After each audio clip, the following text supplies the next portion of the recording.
नमस्कार, आदाब। मैं हूं अंजलि अदा। हमारे साथ आज की खास मेहमान हैं कथक डांसर पद्मभूषण श्री शोभना नारायण जी। वेलकम शोभना जी। नमस्ते।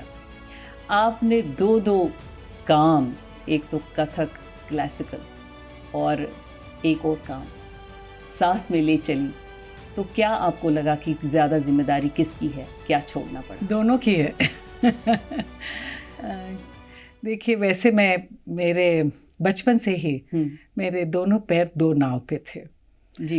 मैं 2.5 साल की उम्र में नृत्य के क्षेत्र में सबसे पहला कदम मेरा पड़ा और ऐसा लगा कि नृत्य घर होकर गया है और कथक मेरे जीवन की आत्मा बन गई है। और साथ ही साथ पढ़ाई भी बहुत अच्छी लगती थी, तो पढ़ाई भी साथ साथ। तो दोनों अपनी जगह, क्योंकि मैंने फ़िज़िक्स फिर किया जी। फ़िज़िक्स में MSc किया, फिर CSIR की जूनियर फेलो भी थी रिसर्च करने के लिए फ़िज़िक्स में। फिर उसके बाद Indian audits and account service को में आई। तो दोनों की अपनी अपनी जिम्मेदारियां हैं और दोनों के प्रति अकाउंटेबिलिटी है, क्योंकि आपको पूरी रिस्पॉन्सिबिलिटी के साथ करना है और पूरा सच्चाई के साथ निभाना है। तो क्योंकि बचपन से वो आदत पड़ गई थी, तो मुझे फिर जीवन भर करने में कोई प्रॉब्लम नहीं हुई। कैसे बैलेंस किया? हाँ, तो वही, क्योंकि बचपन से ही वो आदत पड़ी हुई थी बैलेंस करना। तो मेरे लिए तो वो दिनचर्या जो मेरा था बहुत लंबा था। सुबह मैं नियमित रूप से 4 बजे उठ जाती थी, तो 4 से 6 तक अपना रियाज, अपना पढ़ाई लिखाई, उस समय तो पढ़ाई लिखाई। फिर 6 बजे थोड़ा सा ये किया और फिर निकल गए, क्योंकि स्कूल के लिए बस आ जाती थी 7 सवा 7 बजे। तो फिर तो निकल गए जब यूनिवर्सिटी, और शाम को आते ही फिर अपनी पढ़ाई लिखाई की और अपना डांस में लग गए। तो इतना डेडिकेशन, इतनी प्रेरणा आपको कहाँ से मिली बचपन से ही? देखिए, घर में माँ का एक बहुत ही बड़ा प्रभाव रहा है मेरे जीवन में, लेकिन उनका हमेशा था कि जो कुछ भी करो डेडिकेशन के साथ करो, पूरे दिल के साथ करो, और अगर नहीं अच्छा लग रहा है तो मत करो, फिर ड्रामाबाजी नहीं। वो उनका था कि अपने गुरु के बारे में बताइए कि उनसे क्या सीख आपको मिली आज तक? मेरे, अगर मैं कहूँ, टेक्निकली 3 गुरु थे। जी जी जी। और वैसे 2 और गुरु थे। टेक्निकली सबसे पहला कदम कलकत्ते में गुरु साधना बोस, उन्होंने पहला कदम मुझे, एक थे ही तब। बम्बई में जब मेरे फादर का तबादला बॉम्बे हुआ था, तो बॉम्बे में गुरु कुंदन लाल सिसोदिया, बहुत ही जयपुर घराने के थे। जी जी। बहुत ही बढ़िया उन्होंने ग्राउंडिंग दी, खूब अच्छी ग्राउंडिंग दी। वो 61 तक हम थे, 55 से 61। फिर जब दिल्ली आए तो महाराज जी, बिरजू महाराज जी जी उन्हीं के तो फिर अब एक तरह से बेसिक ग्राउंडिंग तो थी, टेक्निकल ग्राउंडिंग, रिदमिक ग्राउंडिंग, लेकिन अब आगे था कि एस्थेटिक ऑफ मूवमेंट्स, कि नहीं, एस्थेटिक ऑफ मूवमेंट्स, कि अब कलाई पर जोर, कहाँ बेंडिंग है, नाक कहाँ जा रहा है, हाथ कहाँ जा रहा है, क्या एंगल बन रहा है, वो पूरी जो बारीकियाँ थी टेक्निकल। वैसे तो उसमें तोड़े टुकड़े परन ये सब कुछ है, कि आप 27 चक्कर भी ले रहे हैं, 35 चक्कर भी ले रहे हैं, सब कुछ ले रहे हैं, और वो धार करके, और हर एक सफाई, एक पैर जो है, हर एक पैर साफ से निकलना चाहिए, वो अपनी जगह। लेकिन साथ ही साथ वेरी इम्पॉर्टेंटली कि एस्थेटिक्स, और वो पूरा उन्होंने, उनकी जो एक सोच थी, वो खूबसूरती एक्चुअली कथक में खूबसूरती ला दी, कि कथक का अंग ही बदल गया बिरजू महाराज जी के कारण। और लेकिन मैंने आपसे कहा 2 गुरु और थे। जी जी, बेस तो उन्हीं का है। एक मेरी माँ, सबसे बड़ी गुरु, क्योंकि वो टेक्निकली वो तोड़े टुकड़े परन ये तो नहीं जानती हैं, लेकिन उनको वो सूझ थी, वो एकदम सूक्ष्मता से वो देखती थी और कहती, तुम सब कुछ कर रही हो, लेकिन हृदय। और फिर क्योंकि घर में साहित्य का माहौल था, तो फिर साहित्यिक बहुत हम थे। तो और वही चीज़ नैना देवी ने कहा, जो बहुत बड़ी उस ज़माने की ठुमरी गायिका। तो फिर वो भी हमेशा कि देखो, क्रिया भाव मत करो। क्रिया भाव का मतलब कि कहा है रोकत हर पीते डगर प्यारे, मतलब कि उस तरह का नहीं कि धड़ कि ऐसे। अब सिर्फ एक नज़र कहने की काहे रोकत डगर प्यारे नंदलाल में, तो वो तो कह रही थी कि वो अंदर से जो माँ कह रही थी वो भी कह रही थी। दोनों का कहने का, समझाने का अंदाज अलग था, लेकिन चीज़ वही थी। तो मैं इन दोनों को बहुत मानती हूँ कि ये भी दोनों मेरे गुरु थे। ये तीन तो टेक्निकल एस्पेक्ट्स में पूरी ग्राउंडिंग उन्होंने दी, समझाया उन्होंने, लेकिन एक जो आत्मा से भरना, ये दोनों का। जी। और साहित्य से भरना मेरी माँ का काम। जी, अपने घर से ही वैसा माहौल मिला। तो आजकल डिजिटल वर्ल्ड है, आजकल आपको क्या लगता है कि इंडियन क्लासिकल म्यूज़िक और डांस, इस तरह की चीज़ें थोड़ा लुप्त नहीं होता जा रहा है, कि क्या करना चाहिए इसके लिए? देखिए, आज मैं पहले तो क्वालिफाई करना चाहूँगी कि हर युग में उस ज़माने के हिसाब से कोई पॉपुलर कुछ चीज़ें हुई होंगी, पता भी नहीं लगता था, पता भी नहीं लगता कि वो। लेकिन वो जहाँ कथक का ही सवाल है, 2500 वर्ष से इसकी बहाव चली आ रही है। आपको कथकों का जिक्र मिलता है महाभारत में, आदिकाल में, कथकाश्च परे राजन श्रवणश्च नौकसा दिव्याख्यानानि ये चापि पठन्ति मधुरंदिच। फिर आपको मौर्य काल में, यानी 3री शताब्दी ईसा पूर्व, 2300-400 वर्ष पहले आपको इंस्क्रिप्शन मिला है, अभिलेख मिला है। गंगाए महानदिये तटे सबो कथक अभिंगाण्य तीनम स्तुति तीसी कायम एही राया आदि ना हो भावीनम पसे।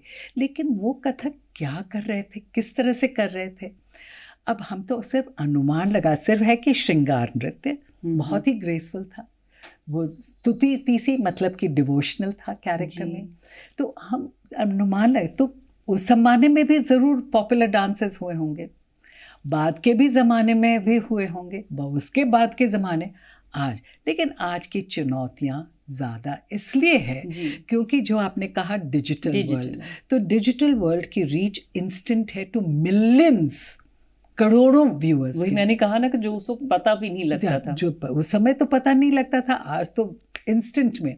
तो आज जो है, तो अब हम लोग, मैं जैसे स्पिक मेकी का प्रोग्राम्स होता है, तो वो स्कूल्स एंड कॉलेजेस में ही करते हैं, जो यूथ के लिए, जो कि चंचल मिजाज के हैं, जो डिजिटल वर्ल्ड यूथ है, डिजिटल यूथ है। तो इसमें आप क्या बदलना चाहती हैं? नहीं, मैं आगे बोल रही हूँ कि आप उसी चीज़ को पेश कीजिए, अब बिना आप उसको डाइल्यूट किए क्लासिकलिटी पेश कीजिए, ऐसे पेश कीजिए, और उसको जब उनका अटेंशन आप पकड़ लेते हैं, वही आपके मुरीद हो जाते हैं, और इतना मिलियंस तक पहुंच जाता है वो एकदम से, विद इन मिनट्स। एग्जैक्टली।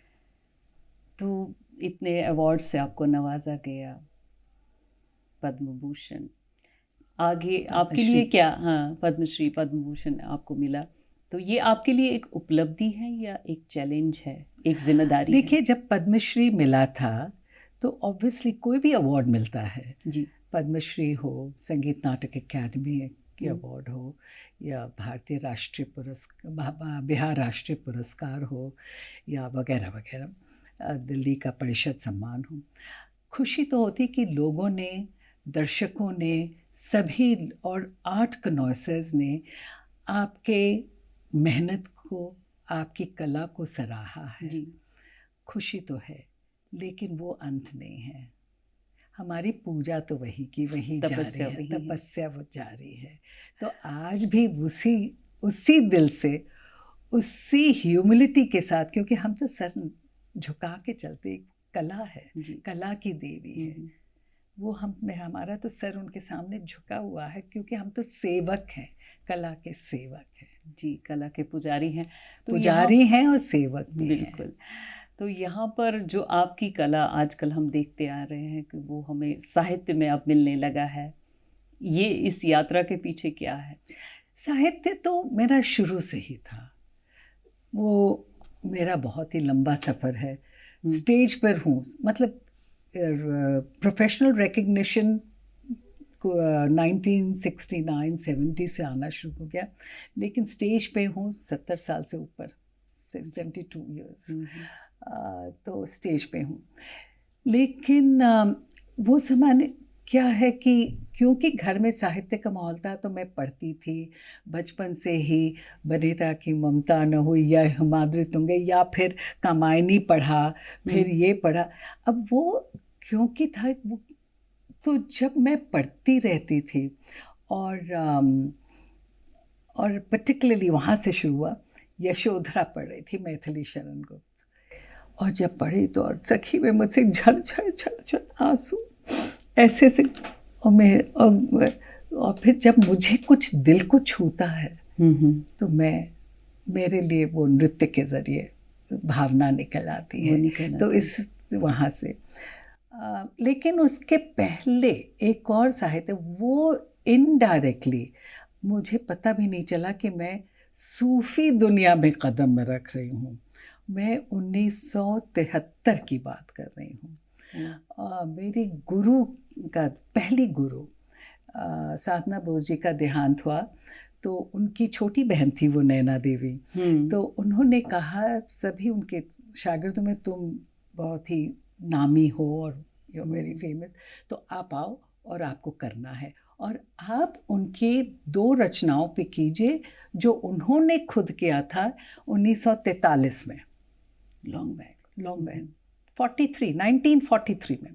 उन्होंने खुद उनकी पुरानी स्क्रिप्ट निकाल कर दी और मुझसे कहा कि करो। म्यूज़िक तो नहीं था, तो हम लोग को म्यूज़िक बनाना पड़ा श्रद्धांजलि के तौर पर, श्रद्धांजलि के तौर पे।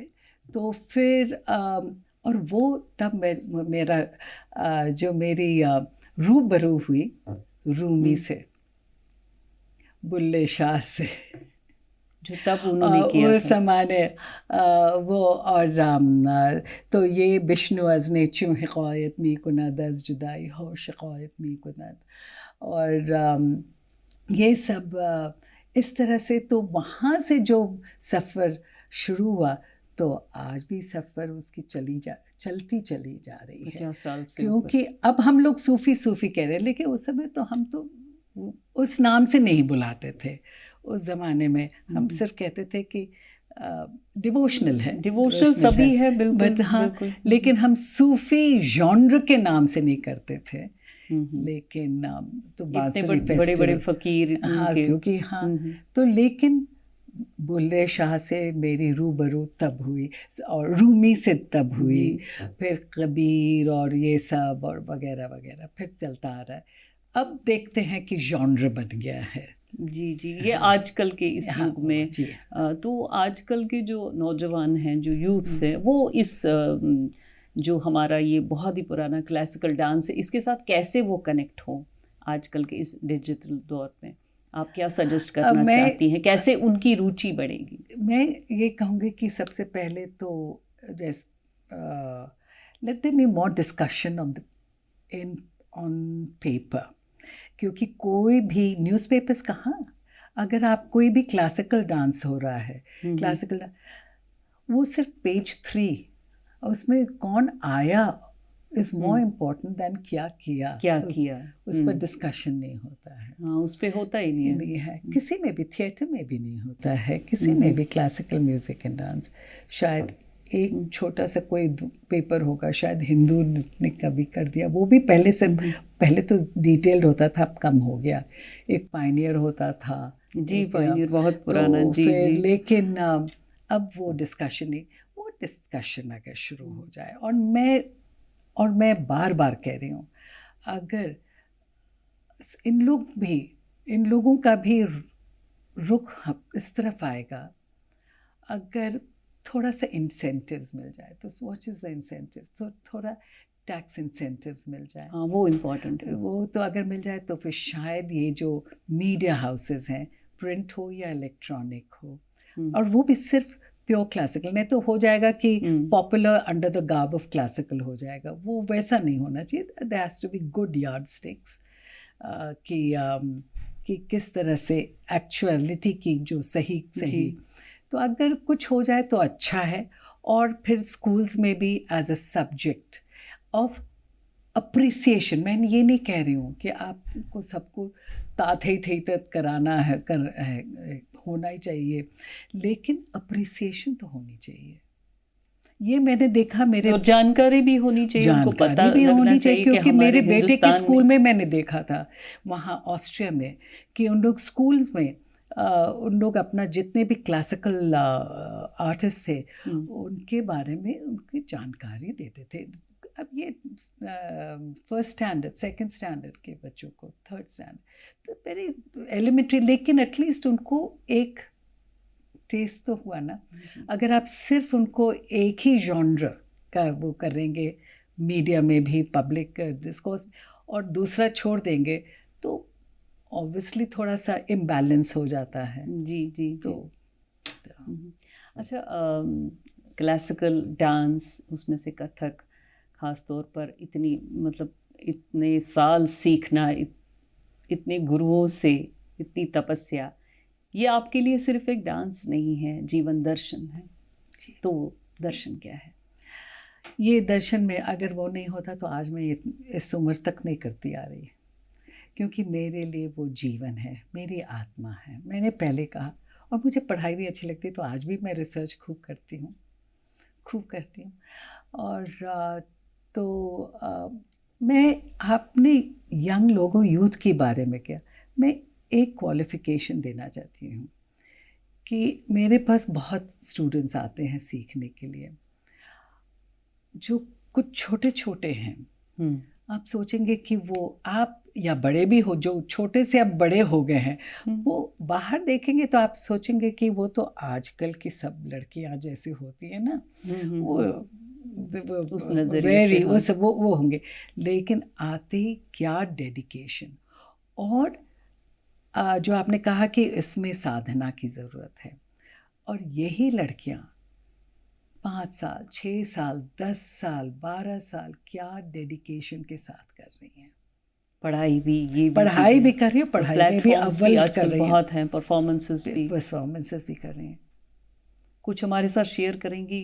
हिंदुस्तान से बाहर आपने वैसी परफॉर्मेंस की हो तो वो याद, वैसी मतलब ऐसी जिसकी याद आज तक आपके साथ में है? डांस के अलावा? डांस, सिर्फ डांस ना, क्योंकि डांस में ही बहुत सारे कि 1982 हमारी उस ज़माने की प्राइम मिनिस्टर, उनका स्टेट विज़िट था USSR, वहाँ ब्रेजनेव थे, और हमारे यहाँ हिंदुस्तान से परवीन सुल्ताना जी और मैं गए, और प्रोग्राम हो रहा था मेरा चायकॉफ्स्की ऑडिटोरियम में, प्रोग्राम, और खुद ही मैं उसमें एकदम डूब गई थी, और मैं अपना तो पता भी चल रहा था कि मैं एकदम I had submerged myself completely into dance. तो वो, और उसके बाद जैसे मैंने ख़त्म किया, एक आदमी सब जितना सिक्योरिटी को, इमेजिन आप सोचिए कि 2 कंट्रीज़ के प्राइम मिनिस्टर्स और जितने पोलिट ब्यूरो उन लोगों की थी, सभी लोग हाई सिक्योरिटी वाले, तो वो सिक्योरिटी कॉर्डन को तोड़ता हुआ आया, मेरे पैरों पर फूल बिखेर दिया, और जो 10 मिनट तक वो स्टैंडिंग ओवेशन बंद ही नहीं हुआ। तो वो यहाँ के पेपर्स ने भी उस वक्त रिपोर्ट किया था, आर्टिस्ट को पूजा। हाँ, तो फिर वो एक बहुत ही खूबसूरत मौका था। एक और था कि हम लोग सोचते हैं ना कि सिर्फ अरे शास्त्रीय नृत्य संगीत कोई समझेगा नहीं, और ये तो कुछ ये है, ओनली समथिंग, एक परसेप्शन है ना।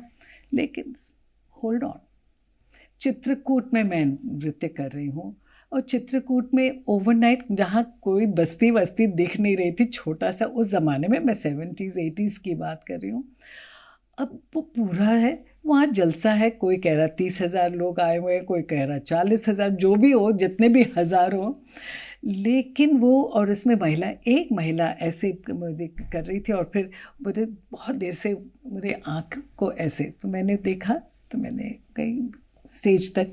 एंड मैंने कहा जी, तो इसे आपने अभी थोड़ी देर पहले ये किया था, क्या उसको फिर से दोबारा कर देंगे? अब ये क्या हुआ, ये तो फरमाइश हुई ना, उनको अच्छा लगा।